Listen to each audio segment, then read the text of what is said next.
Hola de nuevo, seguidores y clientes. Aquí estamos con uno de nuestros nuevos vídeos de la gestoría Terol. Hoy vamos a hablar de adaptar el convenio de empresa al sectorial. Así deben cumplirlo las empresas en 2023. Una de las cuestiones más importantes de la reforma laboral ha sido la vuelta a la prevalencia del convenio sectorial frente al convenio de empresa. Esto ha obligado a muchas empresas a aplicar la cuantía del salario base y de los complementos salariales que marca el convenio sectorial en 2022. Pero hay muchas más cuestiones reguladas en dicho documento. Por eso es imprescindible adaptar el convenio de empresa al sectorial. La aplicación del convenio sectorial debe suponer una modificación del convenio de empresa que resultará de aplicación una vez pierdan su vigencia expresa y como máximo en el plazo de un año desde la entrada en vigor del Real Decreto, que se cumple el próximo 31 de diciembre de 2022. Repito, la aplicación del convenio sectorial debe suponer una modificación del convenio de empresa que resultará de aplicación una vez pierdan su vigencia expresa y como máximo en el plazo de un año desde la entrada en vigor del Real Decreto que se cumple el próximo 31 de diciembre de 2022. 6 meses para adaptar el convenio de empresa. Las empresas tienen 6 meses como máximo para adaptar su convenio de empresa a aquel convenio sectorial, estatal y autonómico o de ámbito inferior en esta materia que pueda ser de aplicación. ¿Significa esto que si los trabajadores tenían alguna ventaja en su convenio de empresa respecto al sectorial la pierdan? Lo cierto es que no, puesto que la compensación, absorción o desaparición de cualesquiera de los derechos o condiciones económicas más beneficiosas de que venían disfrutando los trabajadores debe ser respetada. Esto obliga de hecho a la empresa a sentarse con los representantes de los trabajadores y establecer un nuevo convenio, por así decirlo, eligiendo siempre la mejor condición de cualquiera de los convenios en caso de discrepancia. Las dudas pueden surgir cuando el convenio colectivo ha expirado. Por ejemplo, en 2022, mientras que el convenio de empresa caduca en 2023, en este caso hay que tener en cuenta la ultraactividad, es decir, mientras no se llegue a un nuevo acuerdo, el convenio colectivo permanecerá en obligación. Por este motivo se debería adaptar igualmente el convenio de empresa al sectorial en los diferentes aspectos que se regulen. Esto no quita para que cuando se llegue a un acuerdo y se publique el nuevo convenio colectivo sectorial haya que volver a revisar y actualizar el convenio de empresa.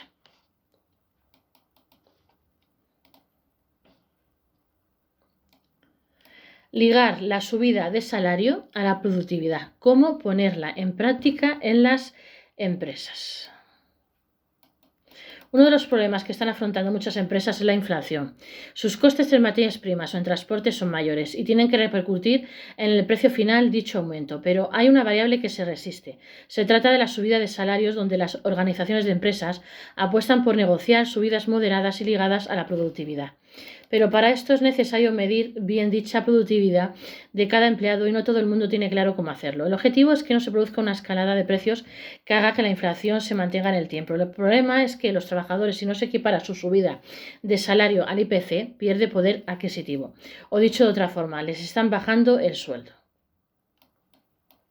La empresa también sabe que una vez que el sueldo ha subido no bajará si lo hace la inflación de aquí a final de año, cosa por otro lado cada vez más complicada. Por eso apuestan por otros modelos para que la subida de salario se modere y es aquí donde entra la productividad, ya que a mayor productividad más beneficio genera un empleado, más beneficio tiene la empresa y puede pagar mayores salarios. ¿Cómo medir la productividad en el puesto de trabajo? Pues la cuestión es cómo puede una empresa medir la productividad en un puesto de trabajo, porque no todos los puestos son iguales. Mientras que en la industria, en fabricación, la productividad se puede medir en unidades realizadas por hora.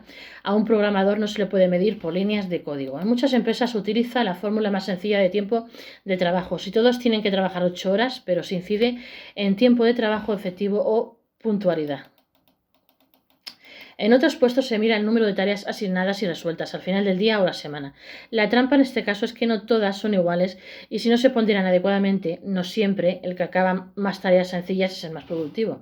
Pero también depende de las herramientas disponibles de cada empleado. 2 expertos fiscales pueden realizar el mismo trabajo. Por ejemplo, ahora declaraciones de la renta con el mismo programa, pero uno tiene un ordenador moderno y el otro uno bastante más lento.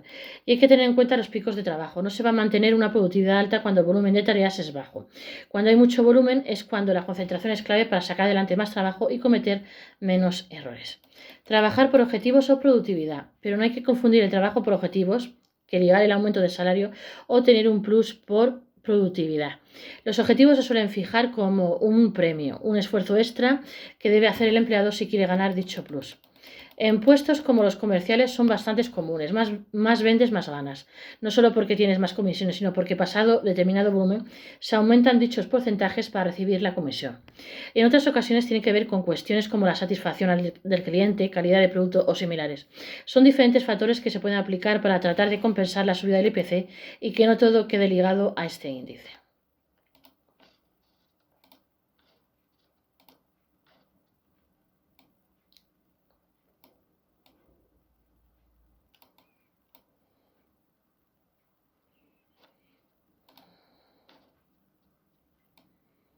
Todo lo que debes saber sobre la nueva reforma laboral, prevalencia de convenio y cómo afecta a tu empresa.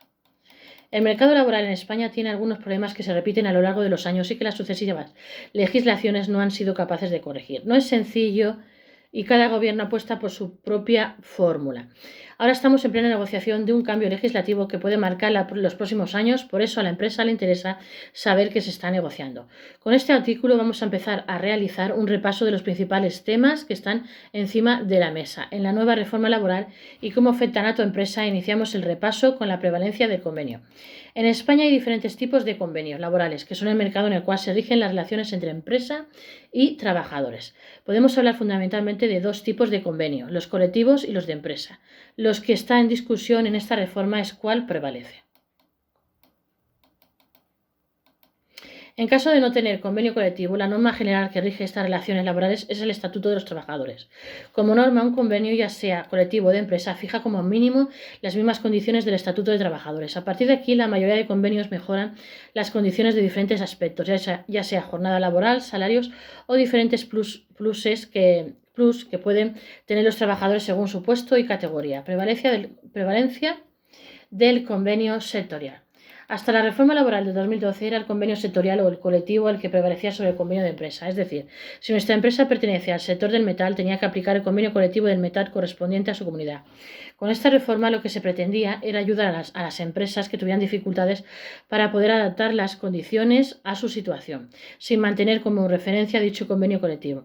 La queja de sindicatos y trabajadores es que la prevalencia del convenio de empresa sobre el sectorial abre la puerta a convenios de mínimos o de bajo coste, no como una forma transitoria de superar problemas, sino como una fórmula para rebajar los costes laborales. ¿Qué convenio prevalecerá en la nueva reforma laboral? Con la nueva reforma laboral se quiere volver a la situación anterior al 2012, donde las empresas como mínimo se tenían que ceñir a las condiciones del convenio sectorial. De esta forma, los convenios de empresa nunca podían ofrecer peores condiciones que el convenio colectivo de su sector. Las asociaciones de empresas aseguran que de esta manera se introduce mayor rigidez en el mercado laboral. Una empresa que pase por dificultades se ve obligada a ofrecer las mismas condiciones que el resto en su sector. Esto al final se traduce en menos contratación o un mayor número de despidos.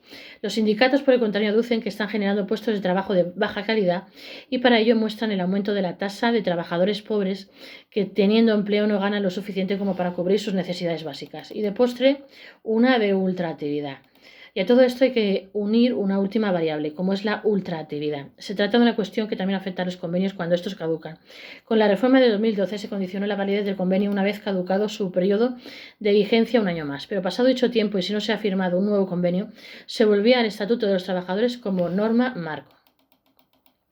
Anteriormente a 2012 el convenio seguía vigente de forma indefinida mientras no se firmara otro.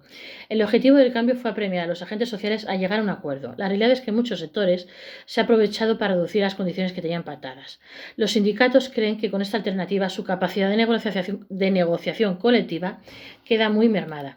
La vuelta a las condiciones previas a la reforma del 2012 pueden representar para muchas organizaciones mayores costes laborales, más dificultad a la hora de ajustar plantillas cuando tienen un momento de dificultad, y esto al final supone un mercado laboral menos dinámico y menos empleo, algo que nadie quiere. En todo caso, lo ideal para tener un marco jurídico más estable es que la reforma que se proponga salga con el acuerdo de todas las partes para tener claras las reglas del juego para los próximos años.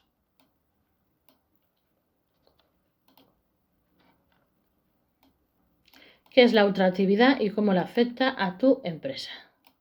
La ultraactividad es un concepto que hace que se aplique en las relaciones de las empresas con sus trabajadores. En concreto, es el periodo de prórroga automática de los convenios mientras se negocia un nuevo instrumento de relación laboral entre las empresas y los trabajadores. La ultraactividad está regulada en el artículo 86.3 del Estatuto de los Trabajadores, que regula la vigencia de un convenio colectivo una vez denunciado y concluida la duración pactada. En concreto, este artículo establece lo siguiente. Durante las negociaciones para la renovación de un convenio colectivo en defecto de pacto se mantendrá su vigencia, si bien las cláusulas convencionales por las que se hubiera renunciado a la huelga durante la vigencia de un convenio decaerán a partir de su denuncia. Las partes podrán adoptar acuerdos parciales para la modificación de alguno o algunos de sus contenidos prorrogados con el fin de adaptarlos a las condiciones en las que, tras la terminación de la vigencia pactada, se desarrolle la actividad en el sector o en la empresa. Estos acuerdos tendrán la vigencia que las partes determinen. Así, cuando un convenio se extingue gracias a la ultraactividad, no deja de producir sus efectos sobre las relaciones entre empresa y trabajador, sino que se extiende de manera automática, durante el proceso de negociación de su convenio superior. La limitación de la ultraactividad con la reforma laboral del 2012. El objetivo de la ultraactividad es proteger a los trabajadores frente a sus empresas mientras se está negociando el nuevo convenio. Sin embargo, la reforma laboral del 2012, articulada a través del Real Decreto Ley del 3 de 2012 de 10 de febrero, en vigor desde el 12 del 2 de 2012, limitó temporalmente la ultraactividad de los convenios colectivos, denunciados con el tope de 2 años. No obstante, uno de los vacíos legales que hubo sobre la interpretación de la reforma laboral es que ocurría con los derechos laborales adquiridos con anterioridad a la entrada en vigor al que había que acogerse. Algunos tribunales, para clarificar este importante aspecto, han reconocido de forma individual los derechos adquiridos por cada trabajador antes de la extinción del convenio. Además, el actual Ejecutivo ya ha manifestado su intención de reformar algunos de los aspectos más sensibles de la reforma laboral, entre los cuales destaca la derogación de la ultraactividad establecida en la anterior reforma laboral. ¿Cómo afecta la ultraactividad a tu empresa? La ultraactividad obliga a las empresas a mantener las condiciones laborales de los trabajadores mientras se negocia el nuevo convenio. Eso sí, esto es de aplicación para los trabajadores que estén actualmente contratados por la empresa, pero no para los nuevos trabajadores contratados, a los que se aplicará un convenio de rango superior al propio Estatuto de los Trabajadores.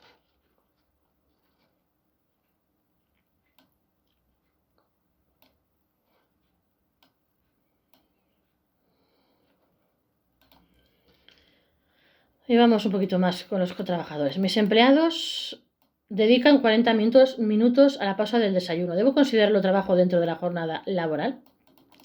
Nos ha llegado una consulta de un lector que hace referencia al tiempo que dedican sus empleados para comer o tomar un bocadillo. Tal y como nos expone, sus empleados realizan una jornada continua de 8 horas y tiene dudas sobre si se toman demasiado tiempo para su desayuno o si este periodo computa o no como tiempo efectivo de trabajo. ¿Qué ocurre cuando mis empleados dedican 40 minutos a la pausa del desayuno? ¿Debo considerarlo trabajo dentro de la jornada laboral? La información de la que disponemos es el sector en el que se encuentra esta compañía y el convenio al que se acoge. En este caso, lo lógico es remitirse a lo que nos indica el Estatuto de los Trabajadores, que regula esta situación en su apartado 4 del artículo 34. Siempre que la duración de la jornada diaria continuada exceda de 6 horas, deberá establecerse un periodo de descanso durante la misma de duración no inferior a 15 minutos. Este periodo de descanso se considerará tiempo de trabajo efectivo cuando así esté establecido o se establezca por convenio colectivo o contrato de trabajo. Por lo tanto, en este caso se están tomando un exceso de tiempo para la pausa del bocadillo, aunque es posible que el convenio colectivo al que se acoja esta empresa pueda ampliar estos 15 minutos, que son el mínimo que marca el Estatuto de los Trabajadores. Además, hay que tener en cuenta que en el caso de tratarse de empleados menores de edad, en el caso de los trabajadores menores de 18 años, el periodo de descanso tendrá una duración mínima de 30 minutos y deberá establecerse siempre que la duración de la jornada diaria continuada exceda de 4 horas y media. ¿Debemos registrar la pausa del bocadillo? Otra cuestión a tener en cuenta es si debemos registrar la pausa del bocadillo. Según las modificaciones realizadas en el Estatuto de los Trabajadores en marzo de 2019, es obligatorio para todas las empresas llevar un registro de jornada que incluya el horario de entrada y de salida, pero no dice nada del tiempo de descanso. En el caso de los 15 minutos que marca el Estatuto de los Trabajadores, al considerarse tiempo efectivo de trabajo, no debería registrarse la pausa. Pero si en lugar de eso hacemos una pausa mayor que no se considera dentro de la jornada, sí sería recomendable hacerlo. Porque el registro de las pausas no es obligatorio, solo recomendado. En todo caso, y para evitar conflictos, sí sería recomendable que estas pausas quedaran registradas, computen o no como jornada de trabajo. Si queréis, si queréis alguna consulta, dirigiros a YouTube, a nuestro WhatsApp, pedir nuestra cuenta bancaria, abonarnos 60 euros y os hacemos la gestión que queráis de asesoramiento de laboral, fiscal o contable o mercantil, que queráis saber. 646 021 399 nuestro WhatsApp. Os espero. Hasta pronto.